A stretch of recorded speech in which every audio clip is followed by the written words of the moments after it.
Hello once again. It's good to be with you today. I don't know about you, but sometimes it can seem like I'm fighting a losing battle. I'm sure we all feel like that from time to time. Of course, I know that I do. I mean, it's like no matter what you do, things just don't seem to work out the way you'd hope they would. Maybe you've been climbing out of debt or saving for a deposit on a home, and then the car breaks down.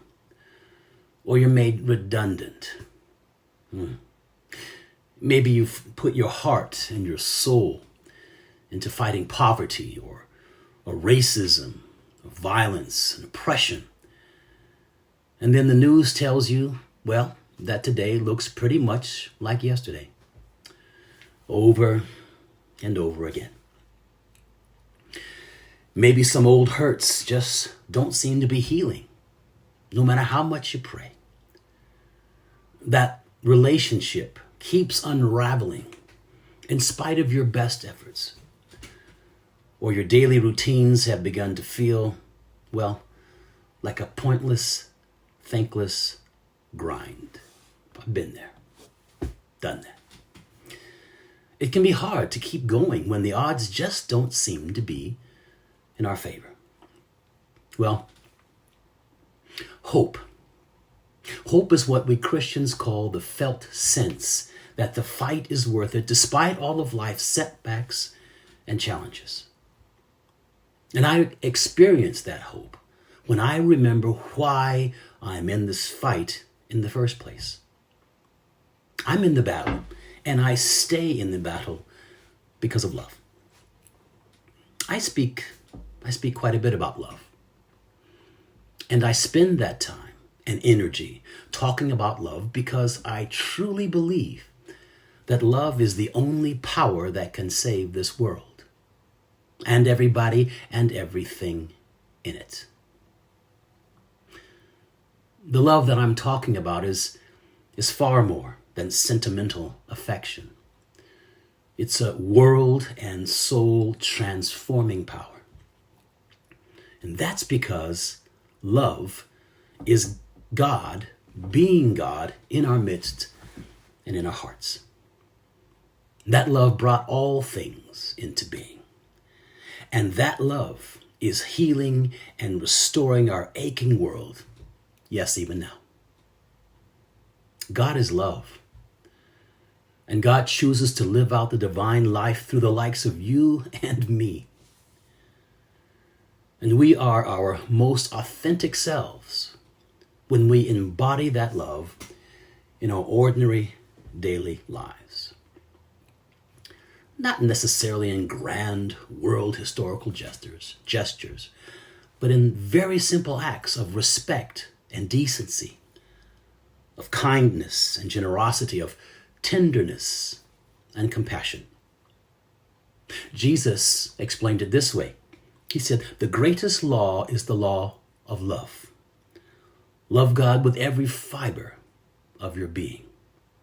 And the way you do that is to love whoever God put on this planet with you as if your own well-being depended upon it. Because, well, it really does. As we go out into this world to do whatever we do, repairing vehicles, teaching students, arguing court cases, making sandwiches in a coffee shop, we will have a sense that it's worth doing when we remember that it's all about love. Before Jesus began his public ministry, he spent 40 days wandering in the desert. Matthew and Luke outline 3 separate temptations he faced, but Mark is even more spare. He simply said that Satan tempted Jesus and that the angels waited on him. Mark's brief treatment invites me to ask, well, why did Jesus spend that time in the wilderness? I sense that he was getting clear about why he was doing what he was about to do.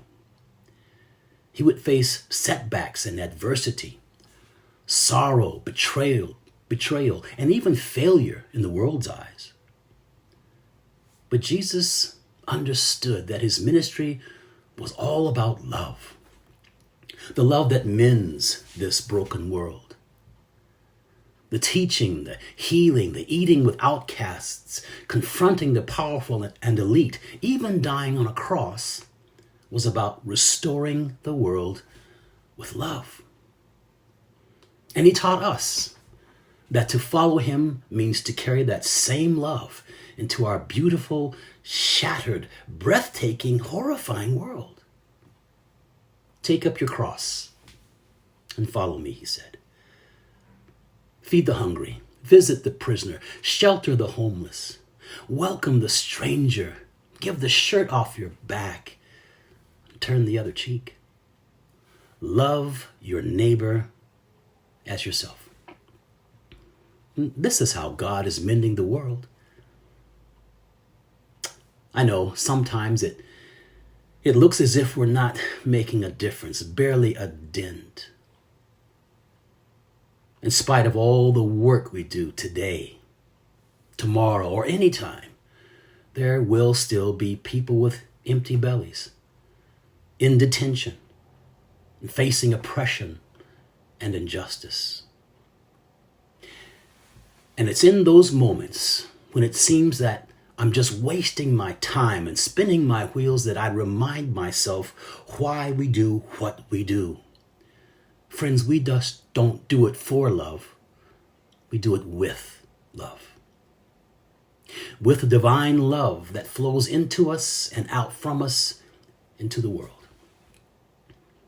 Participating in that love gives us hope. It keeps us going. So I just want to bless you today and every day as you roll up your sleeves to make a difference in your corner of this world with love. Until next time, please be safe, be well, and be blessed.